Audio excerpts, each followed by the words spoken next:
नमस्कार। आज हम बात कर रहे हैं हाल ही में हुए G7 शिखर सम्मेलन की। ये 51वां समिट था, है ना? जी हाँ, 51वां। और ये हुआ कनाडा के कनास्किस एल्बर्टा में 15 से 17 जून तक चला। कनाडा इस बार मेजबान था और 1 जनवरी से ही उनकी अध्यक्षता शुरू हुई थी। बिल्कुल। और देखिए, कनाडा ने कुछ खास प्राथमिकताओं पर फोकस रखा था इस बार। हाँ, मैंने पढ़ा था, जैसे समुदाय सुरक्षा और ऊर्जा सुरक्षा भी थी शायद। जी, ऊर्जा सुरक्षा, डिजिटल ट्रांसफॉर्मेशन और भविष्य की साझेदारियां, ये उनके मुख्य एजेंडा पॉइंट्स थे। लेकिन एक चीज थोड़ी अलग थी इस बार, वो जो लंबा चौड़ा जॉइंट स्टेटमेंट आता है हर बार। हाँ, वो विज्ञप्ति, वो इस बार नहीं आई। क्यों?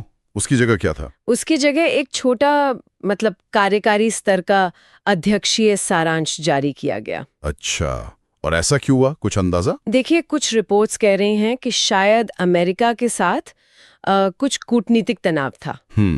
तो मतलब बाहर से सब ठीक पर अंदर कुछ खींचतान चल रही थी। ऐसा लग तो रहा है। तो आज हम यही समझने की कोशिश करेंगे कि इस समिट से क्या मुख्य बातें निकली और ये जो कूटनीतिक पहलू हैं वो क्या थे। बिल्कुल। तो चलिए सबसे पहले यूक्रेन की बात करते हैं। कनाडा ने एक बड़े सहायता पैकेज की घोषणा की है। जी हाँ, काफी बड़ा पैकेज है, कुल 4.3 बिलियन का। 4.3 बिलियन? इसमें क्या क्या शामिल है? इसमें देखिए, $2 बिलियन तो सीधी सैन्य मदद है, जैसे ड्रोन, गोला बारूद, गाड़ियां, ये सब। ओके। और बाकी का जो $2.3 बिलियन हैं वो यूक्रेन के पुनर्निर्माण के लिए लोन के तौर पर दिया जा रहा है। तो ये काफी महत्वपूर्ण कदम है। हाँ, ये तो बड़ी मदद है। लेकिन फिर G7 देश मिलकर यूक्रेन पर कोई साझा बयान क्यों नहीं जारी कर पाए? ये थोड़ा अजीब नहीं लगता? हाँ, ये एक अहम पॉइंट है। खबरें तो यही हैं कि असल में अमेरिकी राष्ट्रपति ट्रंप इसके पक्ष में नहीं थे। ओहो। उनके विरोध के चलते ही वो साझा बयान नहीं आ पाया। हालांकि यूरोप के जो नेता थे, उन्होंने रूस पर दबाव बनाए रखने की बात जरूर कही। तो मतलब G7 के अंदर ही यूक्रेन को लेकर पूरी तरह एक राय नहीं बन पा रही है। बिल्कुल, ये साफ दिख रहा है। और प्रेसिडेंट ट्रंप के रवैये की बात करें तो वो तो समिट से एक दिन पहले ही निकल गए। जी हाँ, उन्होंने वजह बताई इजराइल ईरान संकट को। अच्छा। जाने से पहले उन्होंने G7 के एक बयान का समर्थन भी किया था। वो बयान इजराइल ईरान तनाव कम करने को लेकर था। उसमें उन्होंने इजराइल के आत्मरक्षा के अधिकार की पुष्टि की और ईरान को अस्थिरता फैलाने वाला बताया। लेकिन इसके साथ ही उन्होंने कुछ ऐसा भी कहा जो काफी चौंकाने वाला था, पुतिन को लेकर। हाँ बिल्कुल, उन्होंने रूसी राष्ट्रपति पुतिन के लिए अपना समर्थन दोहरा दिया। और तो और G7 से रूस को जो पहले निकाला गया था उस पर ही सवाल उठा दिया। अरे बाप रे, ये तो G7 की मूल भावना के खिलाफ जाता है एक तरह से। निश्चित रूप से ये दिखाता है कि सदस्य देशों के बीच, खासकर अमेरिका के रुख को लेकर कितने मतभेद बढ़ रहे हैं। एकता बनाए रखना वाकई मुश्किल हो रहा है। सही कहा। अच्छा, इन सब राजनीतिक उठापटक के बीच क्या कुछ ठोस समझौते भी हुए, मतलब वैश्विक मुद्दों पर? हाँ, ऐसा नहीं है कि कुछ हुआ ही नहीं। 6 अहम मसलों पर संयुक्त बयान जारी हुए हैं। 6 मसलों पर? कौन कौन से? एक तो यही इजराइल ईरान तनाव पर था। फिर अंतर्राष्ट्रीय दमन, मतलब ट्रांसनेशनल रिप्रेशन, जब सरकारें अपने देश के बाहर अपने आलोचकों को निशाना बनाती हैं। ये गंभीर मुद्दा है।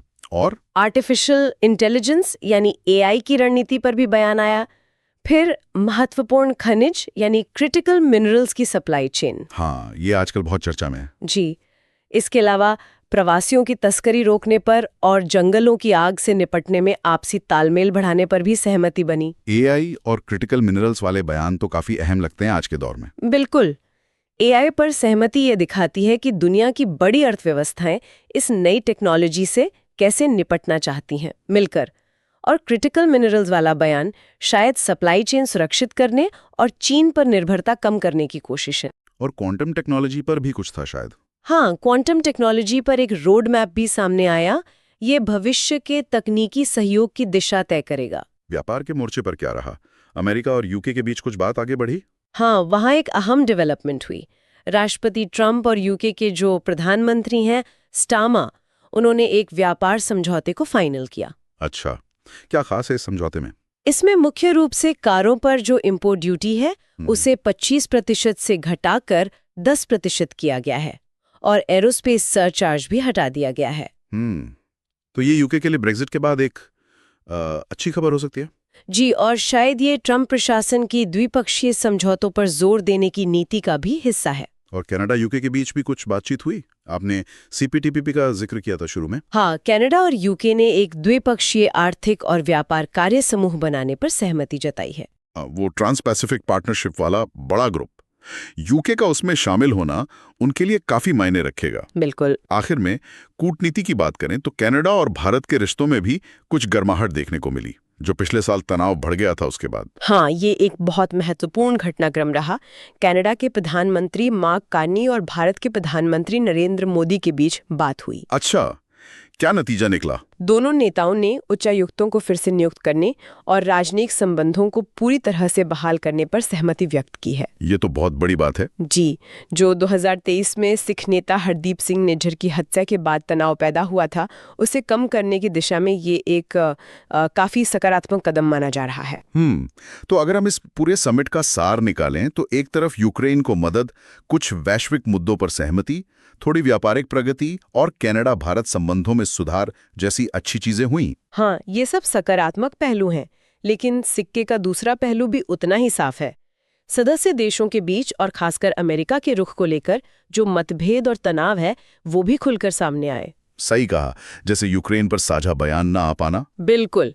और अमेरिकी राष्ट्रपति का समिट बीच में छोड़कर जाना, ये सब G7 के सामने जो चुनौतियां हैं, उन्हें साफ तौर पर दिखाता है। तो ये हमें एक बड़े सवाल पर लाकर छोड़ता है जी, कि क्या G7 इन अंदरूनी मतभेदों और इस बदलती हुई दुनिया के बीच भविष्य में एक एकजुट और असरदार आवाज बना रह पाएगा?